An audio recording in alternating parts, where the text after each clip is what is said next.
नमस्ते सदावत्सले मातृभूमि। हम लोग चर्चा करने जा रहे हैं झारखंड सरकार की। झारखंड सरकार जो कि सोरेन सरकार है, उसने एसएसपी को एक नोटिस जारी किया है। रांची के एसएसपी को नोटिस जारी करते हुए वहाँ के होम सेक्रेटरी ने ये पूछा है कि तुमको अधिकार किसने दिया कि तुम वायलेटर्स के पोस्टर लगाओ। तुष्टीकरण की नीति कितनी खतरनाक हो सकती है और किस हद तक कोई सरकार तुष्टीकरण पर जा सकती है, ये इलस्ट्रेशन आज की तारीख में हेमंत सोरेन सरकार ने पेश किया है।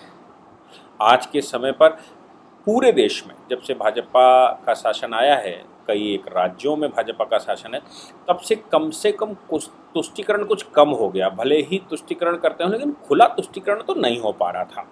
ये भाजपा का प्रभाव था। तुष्टीकरण से मतलब कि ना ही टोपी लगाकर लोग बैठ रहे थे, ना ही टोपी लगाकर रोजा अफ्तार कर रहे थे, लाउड स्पीकर्स की आवाज़ें खुद कम कर ली थी। ऐसे बहुत सारे प्रकरण देखने में आए कि भाजपा के सरकार में आने के बाद ये सब कुछ हुआ।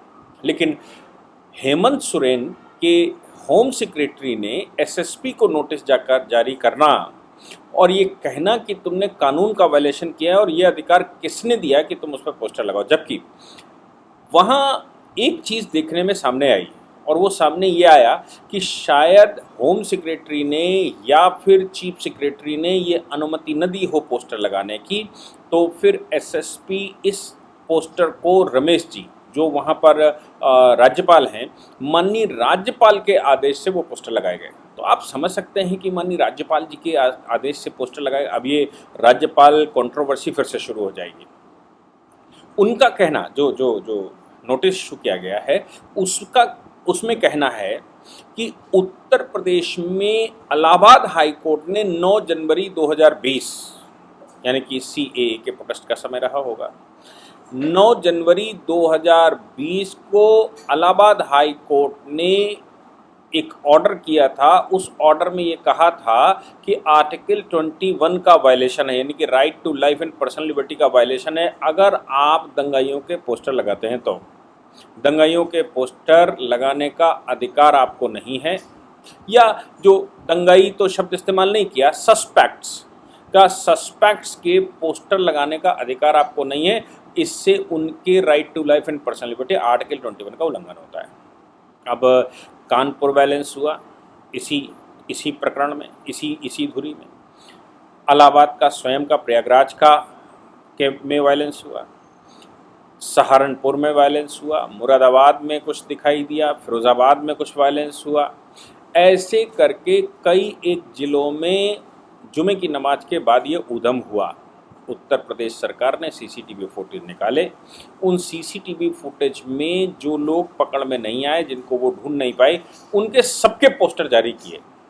साइबर क्राइम ब्रांच ने या साइबर तरीके से, मेरा कहने का मतलब है ऑनलाइन तमाम वेबसाइटों पर, और यहाँ तक कि पोस्टर मोहल्ले गलियों में लगाए गए कि इनको जो पहचानेगा वो पहचान कर लाए।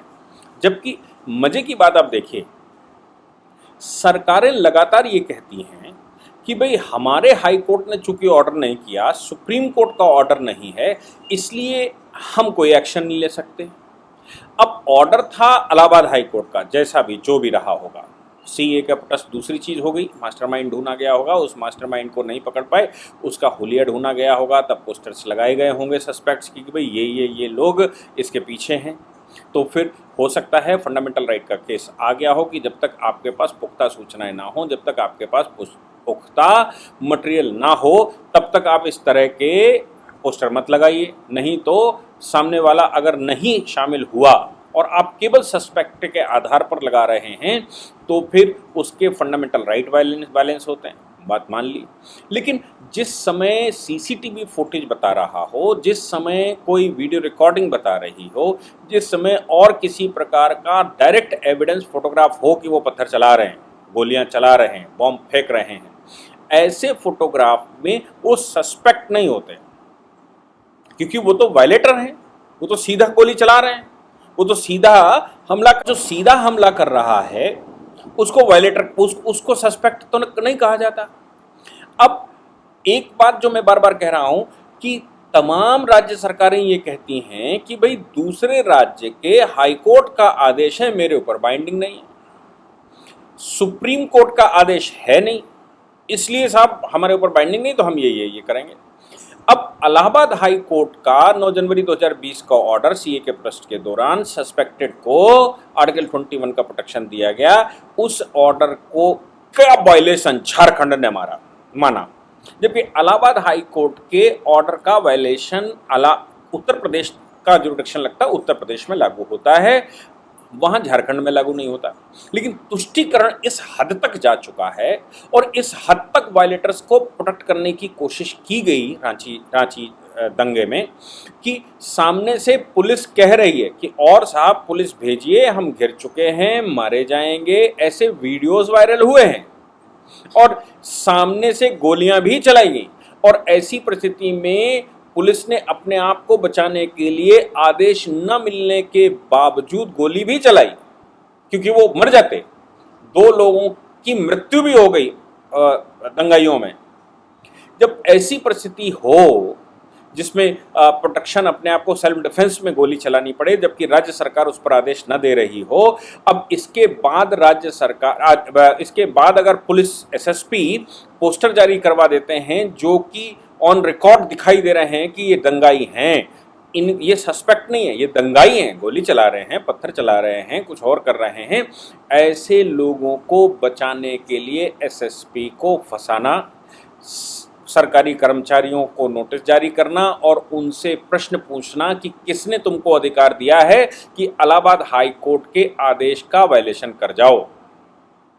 आप सोच सकते हैं कि शिबू सोरेन सरकार क्या कर रही है। वहीं उत्तर प्रदेश में जितना भी जो कुछ भी हुआ, उस पूरे मामले में योगी आदित्यनाथ जी की सरकार ने, महाराज जी ने कोई कोताही नहीं बरती। कानपुर के दंगा तो आधे घंटे में कंट्रोल भी कर लिया गया, पुलिस मुस्तैदी से सामने आई, लोगों ने अपने आप को बचाने का प्रयास किया। पहले पुलिस दंगाइयों के पीछे पड़ी, पुलिस जब पीछे हटी तो वहाँ के सामान्य लोगों ने उसकी मदद की और मदद करते हुए जो पत्थर उधर से फेंके जा रहे थे उनको वापसी दिया गया। इसके बाद पुलिस 15 मिनट में एक्सेस हो गया।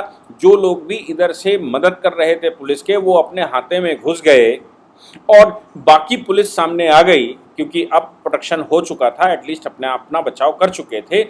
और पुलिस का कमिश्नर ऑफ पुलिस आ गया, कमिश्नर ऑफ पुलिस ने इलाके में घुसपैठ कर दी।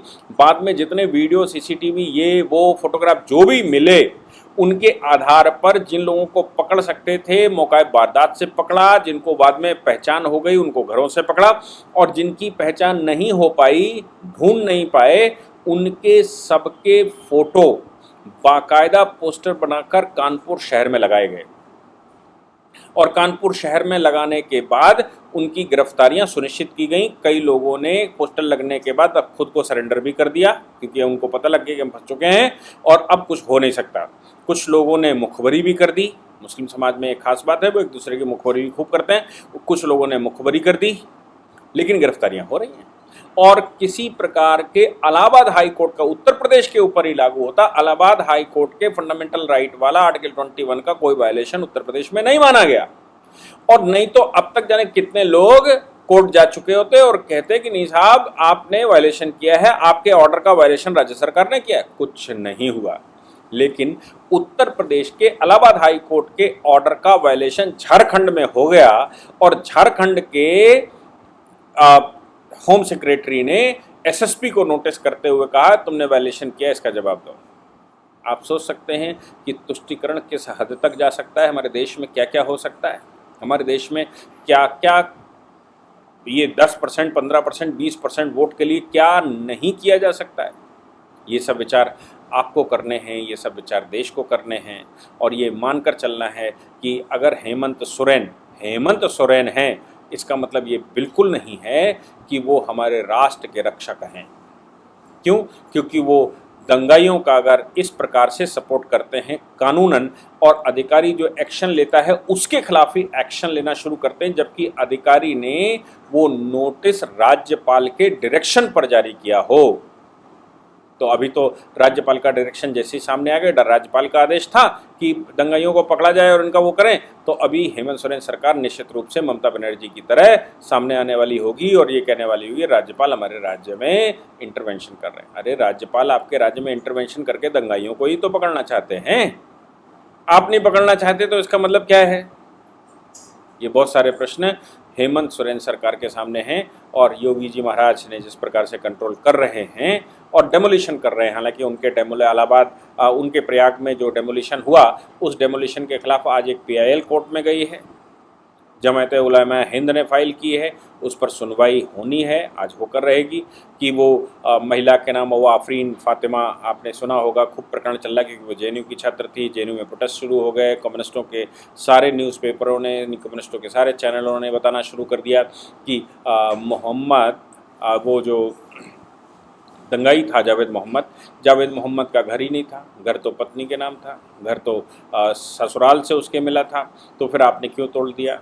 मैं लगातार कह रहा हूँ कि घर इलीगल कंस्ट्रक्शन था इसलिए तोड़ दिया गया, ना कि जावेद मोहम्मद का घर होने की वजह से तोड़ दिया है। लेकिन एक स्टोरी बनाई जा रही है, इलाहाबाद वो सुप्रीम कोर्ट में वो फाइल भी हो गई और उसकी सुनवाई भी है, लेकिन महाराज जी रुकने वाले नहीं हैं, वो लगातार पीछे से काम कर रहे हैं, होमवर्क करके ही करते हैं। इसलिए ADG law and order Prashant Kumar ने कहा कि ये चिल्लाने दीजिए इनको, जिस अथॉरिटी से जो कोर्ट में से बात करेगा, हम सब उत्तर प्रदेश सरकार सबको फेस करेगी और सबके साथ बात करेगी, सब कुछ डिफेंड करेगी।